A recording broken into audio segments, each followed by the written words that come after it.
Test 3. This is the Ielts listening test.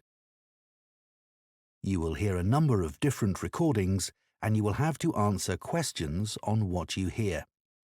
There will be time for you to read the instructions and questions and you will have a chance to check your work. All the recordings will be played once only. The test is in 4 parts. At the end of the test, you will be given 10 minutes to transfer your answers to an answer sheet. Now turn to Part 1.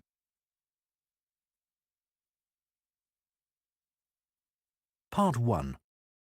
You will hear 2 neighbours who live in an apartment block talking about shopping for food. First, you have some time to look at questions 1 to 6.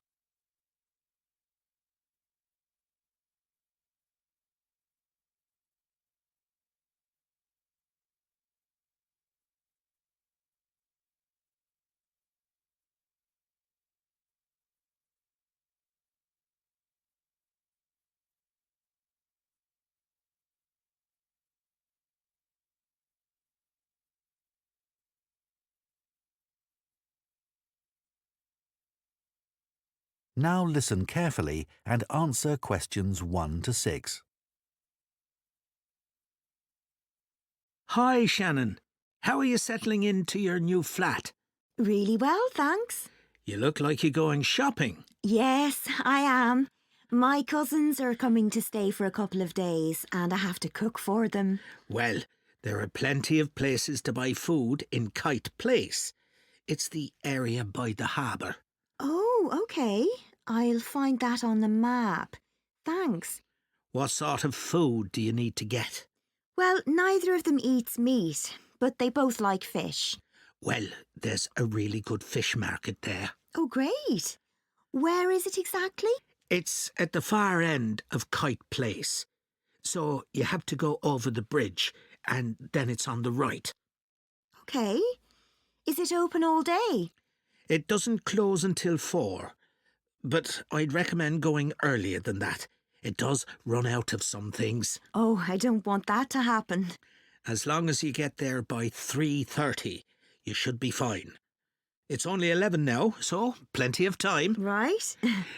Do you need to buy vegetables too? I do, and I want to avoid all the plastic packaging in the supermarket. Well, there's a really nice organic shop there. Now, what's it called? It's the name of a flower. I know, it's Rose. Oh, that's a nice name. Yeah, it sells vegetables and quite a lot of other stuff. And where's that? Well, as you reach the market, you'll see a big grey building on your left. I think it used to be a warehouse. Anyway, now it's a restaurant upstairs, but the ground floor has 2 shops either side of the entrance, and it's the one on the left. That's easy enough. You can't miss it. There's also a big sign on the pavement, so you can look for that. Fine. I guess if I need anything else, I'll have to go to the supermarket. Yeah, you should be able to get everything you need. But there's a minibus that goes to the supermarket if you need it. It's purple, and the number is 289. Thanks. That's great. Before you hear the rest of the conversation, you have some time to look at questions 7 to 10.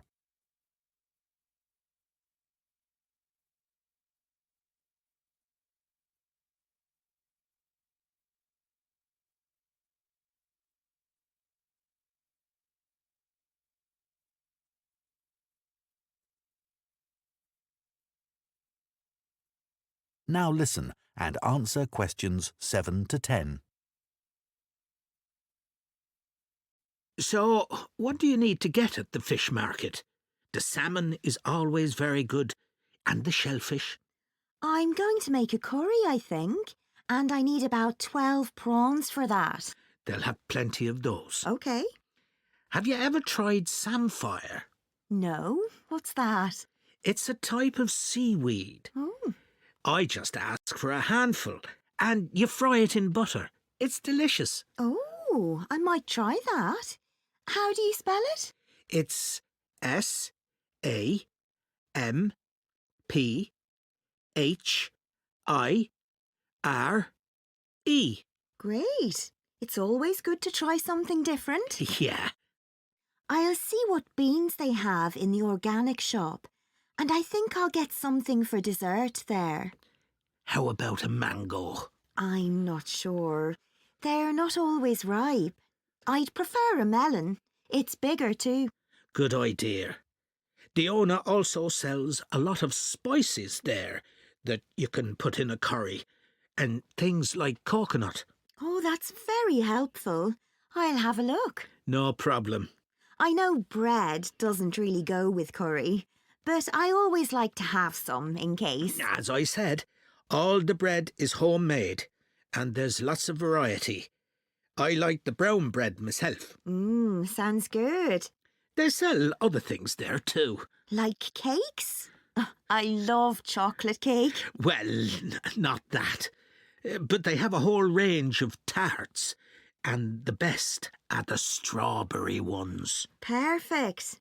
Hopefully I won't even have to go to the supermarket. That is the end of Part 1. You now have 1 minute to check your answers to Part 1.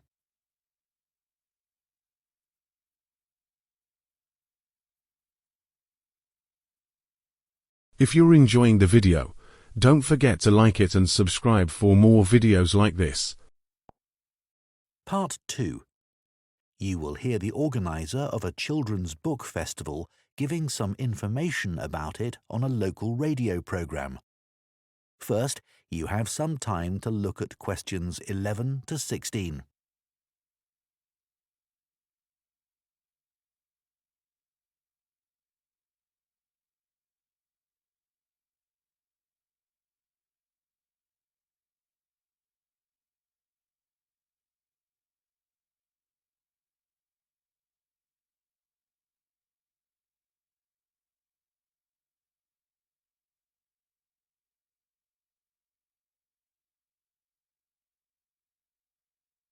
Now listen carefully and answer questions 11 to 16. The Children's Book Festival is coming up again soon, and here to tell us all about it is the festival's organiser, Jenny Morgan. So tell us what we can expect this year, Jenny. Well, as usual, we've got 5 days of action-packed, exciting events for children, with writers coming from all over the country getting involved. Just to give you an idea of what's on offer in the workshops, first of all, there's a very special event called Superheroes. This is a chance for deaf children to share their reading experiences with author Madeline Gordon, who is herself hearing impaired. Just Do It is a practical workshop led by the well-known illustrator Mark Keane. He'll take participants on a magical journey to faraway lands with an opportunity for aspiring actors to do some role play. Count on Me is an inspiring and entertaining look at the issues of friendship for 13 to 14-year-olds. It looks at some of the friendships described in popular books and asks participants to compare these with their own experiences. Speak Up is part of a series of workshops on the subject of mental health. This is a creative writing workshop encouraging children to describe situations where young people experience loneliness. A recent survey revealed that children can be lonely even when they're at home with their families. Jump for Joy, as many of you will know, is the heartwarming best-selling story by Nina Karen about a young girl's trip to visit her relatives in India. It recently received the gold medal at the Waterford Awards. Nina will get children to celebrate the word joy by writing a poem. Sticks and Stones is the beautifully illustrated picture book for young readers about a community who organise an African Caribbean festival to help local children learn about their Jamaican roots. This will be a musical event where children will have the chance to play steel drums. This is bound to be very popular, so please book as soon as possible. Before you hear the rest of the programme, you have some time to look at questions 17 to 20.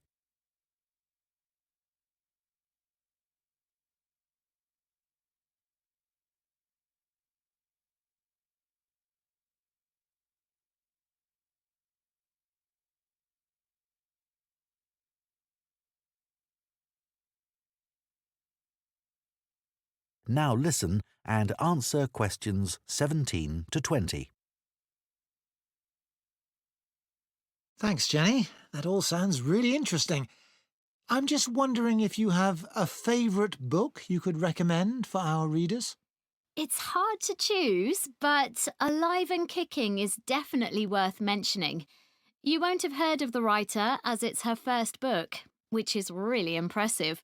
It's basically the teenage diary of a boy from Somalia who comes to live in the UK. It deals with the serious issue of immigration and all the challenges the boy has to face at school and with the language barrier, etc. Usually, books like this are quite sad, but this one actually made me cry with laughter. On each page, there are simple but hilarious black and white stick drawings of the boy with his friends and teachers. At the end of each diary entry, there are new English words the boy learns each day, which may help develop some children's vocabulary. I think my kids would enjoy that. What about any advice for parents on how to encourage their children to read more? Well, this is something I get asked about a lot. There are so many distractions for kids these days that it can be hard to find time for reading. One thing I'd say is to make time to sit down with your child and share books with them. A lot of parents give up reading aloud to their children as soon as they learn to read independently, but this is a mistake. It's good to read more advanced books to them as it helps to develop their vocabulary. If you don't have time for this, then let them listen to audiobooks. Often they'll want to read books they've listened to for themselves. I think it's a good idea to make a mental note of the type of books your child is reading. Often they just read the same genre all the time, which can get a bit boring. You can introduce new authors and genres to them. Librarians should be able to help you with this. Well, Jenny, I think that's really useful advice. That is the end of part 2. You now have 30 seconds to check your answers to part 2.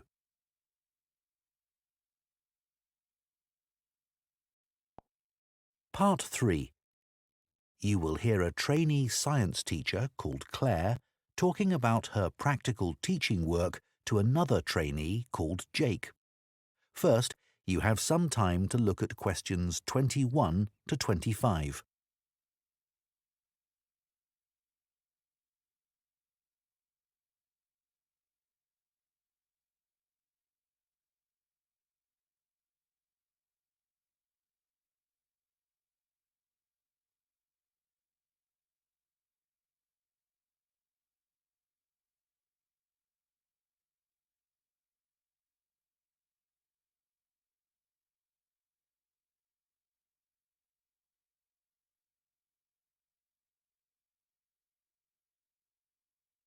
Now listen carefully and answer questions 21 to 25. Hi, Jake. How are you getting on with the practical teaching? It's harder than I expected, but I've got some great classes. How about you? Not brilliant. I'm really struggling with my Year 12 science class. Are they hard to control? Well, I don't have discipline problems as such. It's just that they don't seem to think that science has anything to do with their lives. It's depressing. They listen to what I say, and I gave them a test last week, and the results weren't too bad. But there's no real engagement. Right. And as part of my teaching practice, I have to design an experiment for them to do. I was wondering about something on the children's diets, asking them to record what they eat and maybe linking it to their state of health. Let's think. So your methodology would involve the children recording what they eat, okay, but you'd also need to have access to the children's medical records, and I don't think people would be happy about that. Confidentiality would be an issue. If you could get the right data, the conclusions might be significant, but I suspect it's not going to be easy. Right. Have you thought about doing an experiment using animals? Wouldn't that be upsetting for the children? Well, the animals don't have to be harmed in any way. It could just be an experiment where they're given a certain diet and the effects are observed. Would I have to get permission to use animals? Yes, you'd have to submit an outline of the experiment and fill in a form, but it's quite straightforward. But if we found out that, say, a particular diet affects the health of animals, the same thing wouldn't necessarily be true for people, would it? No, that's true. But the findings for any experiment are going to be limited. It's inevitable. I suppose so. So, what animals could I use to investigate the effects of diet? Mice? Yes, you'd need experimental mice, ones that have been specially bred for experiments. OK, so what will your experiment be investigating exactly? Well, something to do with nutrition. So maybe we could look at food supplements, things like extra iron and extra protein, and their impact on health. That might be rather broad. Maybe just look at the effects of one supplement, like sugar, on the health of the mice? In fact, maybe the focus could be on whether mice can control their own diet. So what happens when they have access to more sugar that they don't really need? Exactly. Do they eat it, or do they decide to leave it? Great. Then later on you could do a follow-up experiment adding another variable, like you could give some of the mice the chance to be more active, running on a wheel or something, and the others just sit around and don't do much. Or I could repeat the experiment but change the type of food I provided, or use mice with a different genetic structure. But I think your idea would be more interesting. I might think about that some more. Before you hear the rest of the discussion, you have some time to look at questions 26 to 30.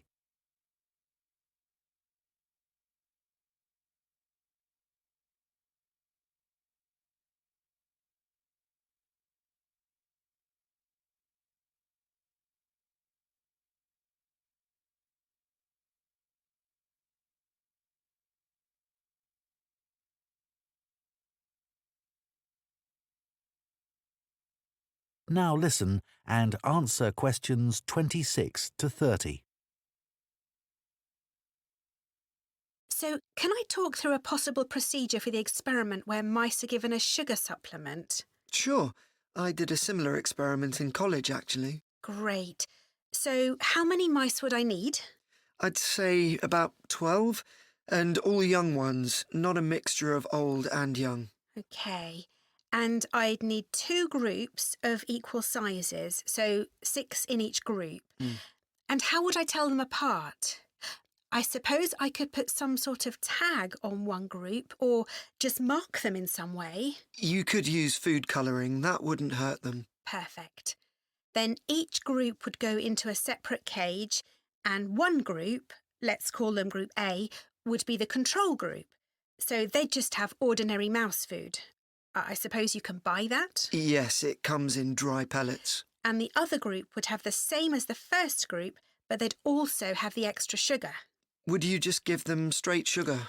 It might be better to give them something like cereal with it. Then you'd need to weigh the mice, I should think, once a week. And you'd need an electronic balance. But we can't hold them on the balance or it'd affect the reading. Exactly. So you need something called a weighing chamber to stop the mice from running away. It sounds complicated, but actually you can just use a plastic box with holes in the top. OK. So once we've measured the weight gain of each mouse, we can work out the average for each group, as well as the standard deviation, and then see where we go from there. That sounds cool. I think the students will enjoy it. Yes. One thing you must remember... That is the end of part 3. You now have 30 seconds to check your answers to part 3. Part 4.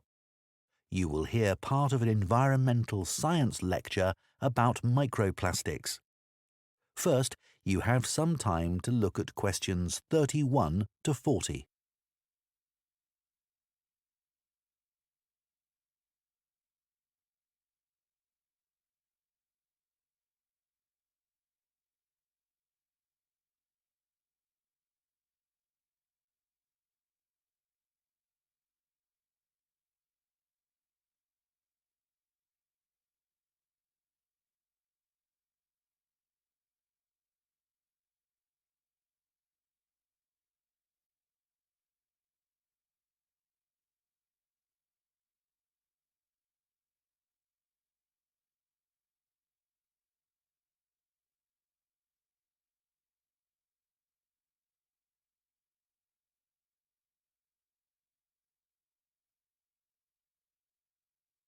Now listen carefully and answer questions 31 to 40.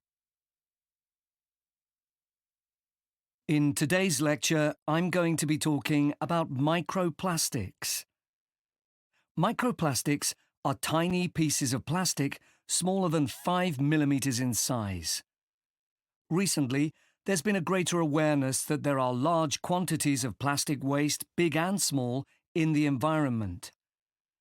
The amount of plastic waste in the oceans has received widespread attention, but far less is known about the effects of microplastics in fresh water and particularly in soil.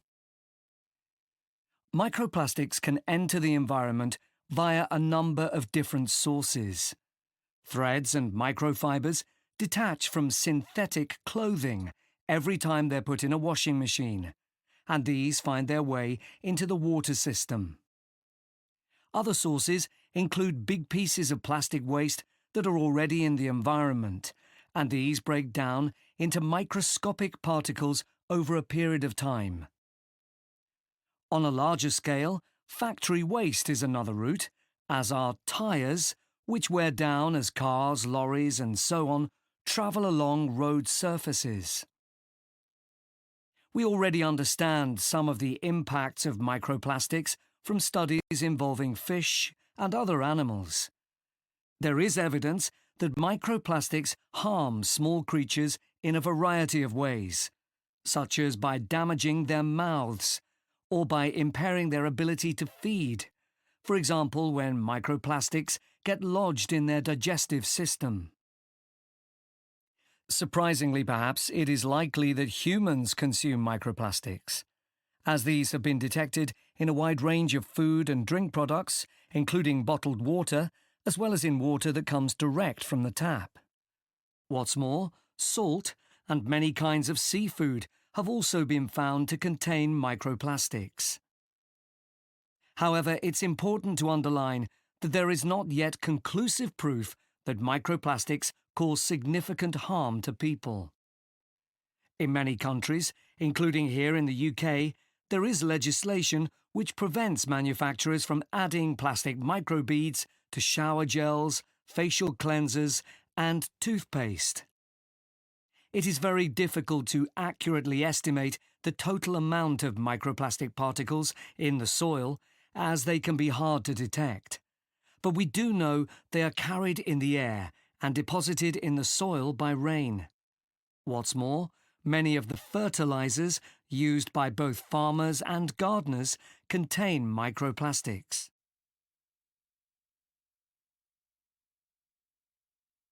A team from the Anglia Ruskin University in Cambridge has carried out a study of the effects of microplastics on the digestive tracts of earthworms.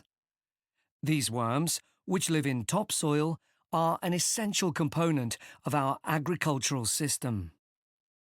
By feeding on soil, they mix nutrients into it, thereby making it more fertile. The researchers set out to discover whether the introduction of microplastics into the soil and the subsequent ingestion of these by earthworms would impact soil quality and ultimately inhibit plant growth. The short answer was yes, it did. After placing 3 different types of microplastic particles into the soil, they planted perennial ryegrass. The particles of microplastic which included biodegradable PLA and conventional high-density polyethylene, or HDPE, were then ingested by the earthworms in the soil. The result was that the worms lost weight rapidly. What's more, a lower percentage than normal of the ryegrass seeds germinated, and the researchers concluded that this was a direct result of the earthworms being unable to fulfill their normal role in making soil more fertile. The team also discovered that there was an increase in the amount of acid found in the soil, and this was attributed mainly to the microplastic particles from conventional HDPE plastic. The conclusions of the study make for very interesting reading. I've included the reference in the notes to give you at the end of this session. To summarize, the authors proposed the idea that we need to regard soil as we would regard any other process in nature. This means we should accept the implications of soil being dependent on decaying and dead matter constantly being passed through the bodies of earthworms. That is, when soil becomes impoverished by the presence of microplastics, not only ecosystems, but also the whole of society are negatively impacted. That is the end of Part 4. You now have 1 minute to check your answers to Part 4.